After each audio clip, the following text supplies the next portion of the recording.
What's up? I'm Cassidy Nicholas. Let's tackle the Kettlebell Snatch. The goal of this video is to get you doing a powerful, confident kettlebell snatch without that painful crash at the top. First, we're going to talk about the setup and just the general movement pattern that we need before we even pick up that kettlebell. Then I'm going to give you 3 progressions to get you to that full expression snatch. And then lastly, I'm going to give you my favorite drill for this movement. Let's get into it. Before we get started with the setup, know that this is pretty much the most advanced kettlebell movement. So there's a lot of prerequisites that you should have to this. Basics like a strong deadlift and squat, and then skills such as a kettlebell swing and a kettlebell clean. So those 2 movements, a swing and a clean, like this one, are ballistic movements where you need power from your hip extension going from here to get that bell weightless and floating for that point of transition. So you should have those in your arsenal before tackling the kettlebell snatch. Let's talk about the setup. So we want feet firmly planted underneath our hips with toes pointing forward. I like to go barefoot, helps me tune into my foot tripod, which is my heel, my big toe knuckle, and my pinky toe knuckle, firmly planted and grounded the entire time. We want a powerful hip extension, so we need to understand what a hip hinge is, and like I said, if you understand the swing and the clean, you should already be familiar with that pattern, and that's where the power is coming from. So with your feet grounded, your hips are gonna go back. You want a flat back, so open up your glutes, that'll help flatten out your lower back, keep your ribs in, that'll keep your mid back flat,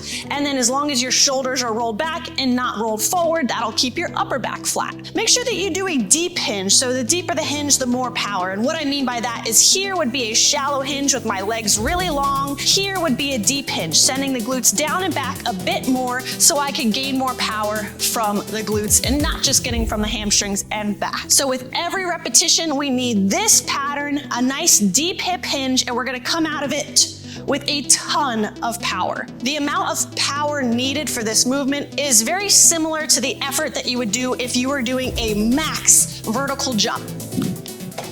So keep that in mind during each repetition on the way up. Pretend like you are jumping without leaving the ground. Progression number 1, 2 hands on 1 kettlebell. I love this because it takes out some of the complexity of flipping that bell over your hand, but you get to practice the movement pattern. Approach the bell from the inside front. So thumbs are gonna go in the front, inside, and flip it upside down. It's gonna start here on your chest. We're gonna let the bell drop into the backswing, and I emphasize the word drop because we don't wanna throw it away from us, we simply want to let it drop. So I'm going to drop the bell, my hips are going to go back, and then I'm going to hit that really powerful hip extension, immediately pull my elbows back and let this bell go directly overhead in one powerful motion. Really important that I have a little powerful exhale on the way up.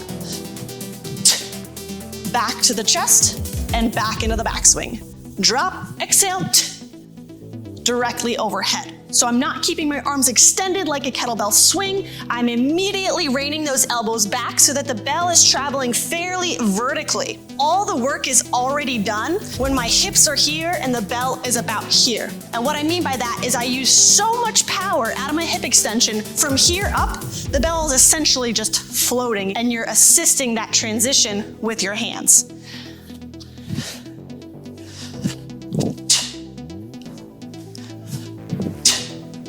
That's a progression that you really want to master before moving on to 1 hand on the bell. Progression number 2 is the kettlebell high pull. Now, unlike level 1 with 2 hands on, or even level 3, the full expression snatch, we can't pause after each rep. You have to do them in succession. So you definitely need a kettlebell swing in your arsenal because it is very much like that. So before I get that bell in my hand, I'm gonna let you know what's gonna happen. I'm gonna start from the floor in a deep hinge in the hike position. So the bell's out in front of me, my butt's lowered, my back's flat, my shoulders roll back, my ribs in, and I'm grounded in those feet. I'm gonna hike the bell like a football to my crotch. And then I'm going to explosively extend like I'm gonna do at every other level. And I'm going to immediately pull that elbow back, and I'm gonna pretend that I'm giving a tall guy behind me a bloody nose. So I'm gonna rip that elbow high. The bottom of that kettlebell is starting to make that transition so that the bottom of the bell at this point is starting to face towards the ceiling. When I get here to this point of weightlessness, I'm going to let the bell drop and follow with my hips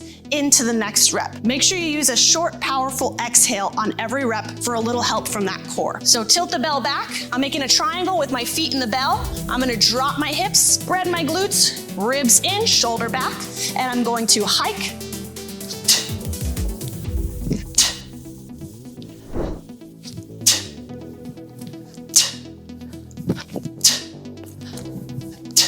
Back to the crotch, back to the floor when you want to put it down. So notice at the top, I'm standing tall. I'm locked out, I'm not leaning back, shoving forward. Again, I'm grounded in those feet in a really powerful position. Like I talked about in level 1, all the work is done once my hips are extended. From there, it's just the bell floating because of the power I generated from my hips. Be patient when that bell is at the top, let it drop, hips follow. If you send your hips back before the bell comes down, you're gonna have all sorts of issues. Progression number 3 is that full expression kettlebell snatch from the backswing. Once you feel like you've mastered progressions 1 and 2. Now I'm gonna start from the rack position. You could also start from the hike like we did in level 2. First thing I'm gonna do is let that bell drop into the backswing and get in a nice deep hinge. I'm gonna use that aggressive power like I'm jumping, pull that elbow back like I did with the high pull, and all I'm going to do is punch through the ceiling and beat the bell. In other words, I want my fist to get to the ceiling before the bell does. Back to the shoulder between each rep until you get proficient enough to string them together.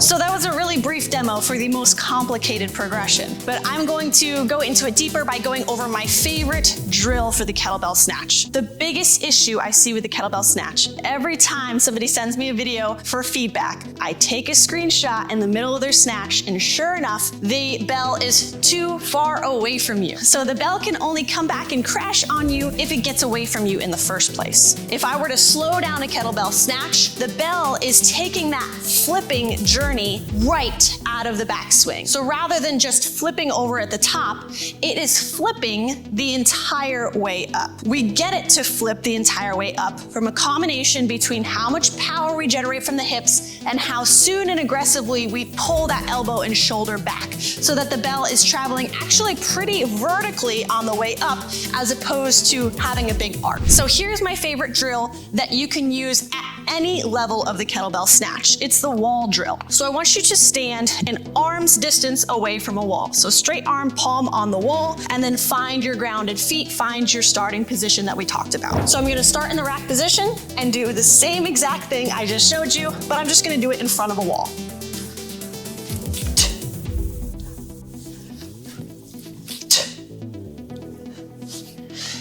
So obviously the point of this drill is to not hit that wall and therefore keep it close to you. Never let it get too far away from you that there's a big arc. You probably stepped in front of that wall and it got a little bit scary. What I see is people all of a sudden try to go around the wall, right?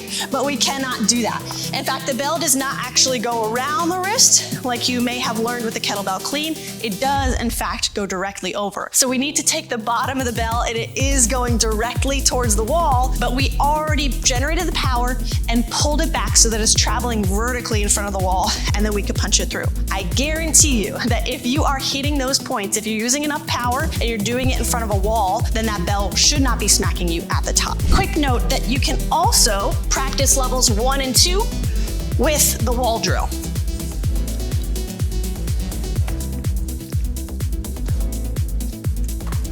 If this helped you out, please subscribe and share with somebody else, and let me know in the comments what other movements you'd like to see me go over. Live epic, be epic.